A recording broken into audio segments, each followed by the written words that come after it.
When I was a kid, the disaster we worried about most was a nuclear war. That's why we had a barrel like this down in our basement filled with cans of food and water. When the nuclear attack came, we were supposed to go downstairs, hunker down, and eat out of that barrel. Today, the greatest risk of global catastrophe doesn't look like this. Instead, it looks like this. If anything kills over 10 million people in the next few decades, it's most likely to be a highly infectious virus rather than a war. Not missiles, but microbes. Now, part of the reason for this is that we've invested a huge amount in nuclear deterrence. But we've actually invested very little in a system to stop an epidemic. We're not ready for the next epidemic. Let's look at Ebola. I'm sure all of you read about it in the newspaper.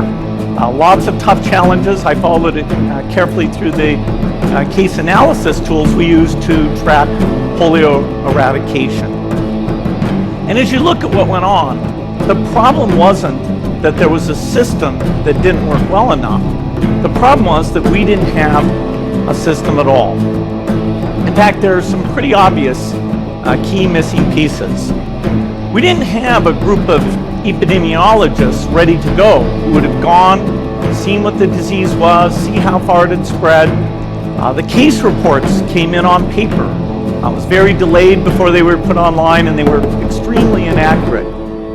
We didn't have a medical team ready to go. We didn't have a way of preparing people. Now, Médecins Sans Frontières did a great job orchestrating volunteers, but even so, we were far slower than we should have been getting the thousands of workers into these countries. And a large epidemic would require us to have hundreds of thousands of workers. There was no one there to look at treatment approaches, no one to look at the diagnostics, no one to figure out what tools should be used. As an example, we could have taken the blood of survivors, processed it, and put that plasma back in people to protect them. But that was never tried. So there was a lot that was missing, and these things are really a global failure. The WHO is funded to monitor epidemics, but not to do these things I talked about.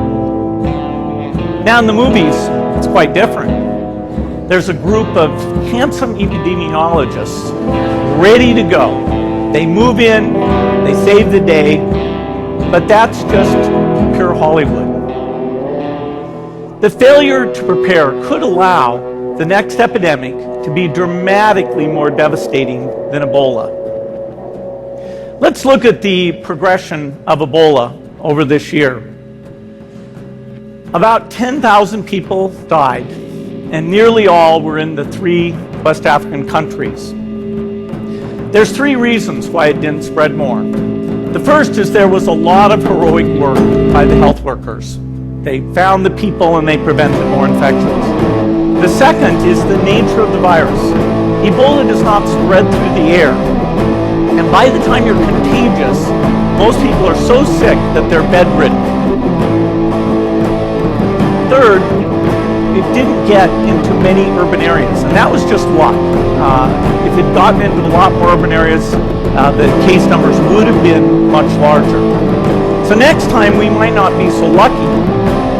You can have a virus where people feel well enough while they're infectious that they get on a plane or they go to a market.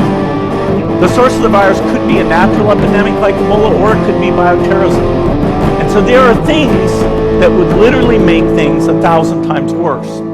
In fact, let's look at a model of a virus spread through the air like the Spanish flu back in 1918. So here's what would happen. It would spread throughout the world very, very quickly. And you can see there's over 30 million people die from that epidemic. So this is a serious problem. We should be concerned. But in fact, we can build a really good response system. We have the benefits of all the science and technology that we talk about here. We've got cell phones to get information from the public and get information out to them. We have satellite maps where we can see where people are and where they're moving. We have advances in biology that should dramatically change the turnaround time to look at a pathogen and be able to make drugs and vaccines that fit for that pathogen. So we can have tools, but those tools need to be put into an overall global health system, and we need preparedness. The best lessons, I think, on how to get prepared are, again, what we do for war. For soldiers, we have full-time waiting to go. We have reserves that can scale us up to large numbers. NATO has a mobile unit that can deploy very rapidly. NATO does a lot of war games to check, are people well trained? Do they understand about fuel and logistics and the same radio frequencies? So they are absolutely ready to go. So those are the kinds of things we need to deal with an epidemic. What are the key pieces? First is we need strong health systems in poor countries. That's where mothers can give birth safely, kids can get all their vaccines, but also where we'll see the outbreak very early on. We need a medical reserve corps. Lots of people who've got the training and background who are ready to go with the expertise. And then we need to pair those medical people with the military, taking advantage of the military's ability to move fast, do logistics, and secure areas. We need to do simulations, germ games, not war games, so that we see where the holes are. The last time a germ game was done in the United States was back in 2001, and it didn't go so well. So far the score is germs 1, people 0. Finally, we need lots of advanced R&D in areas of vaccines and diagnostics. There are some big breakthroughs like the adeno-associated virus that could work very, very quickly. Now, I don't have an exact budget for what this would cost, but I'm quite sure it's very modest compared to the potential harm. The World Bank estimates that if we have a worldwide flu epidemic, global wealth will go down by over $3 trillion, and we'd have millions and millions of deaths. These investments offer significant benefits beyond just being ready for the epidemic. The primary health care, the R&D, those things would reduce global health equity and make the world more just as well as more safe. So I think this should absolutely be a priority. There's no need to panic. We don't have to hoard cans of spaghetti or go down into the basement. But we need to get going because time is not on our side.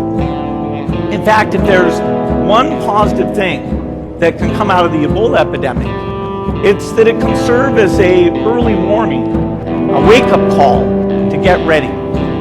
If we start now, we can be ready for the next epidemic. Thank you.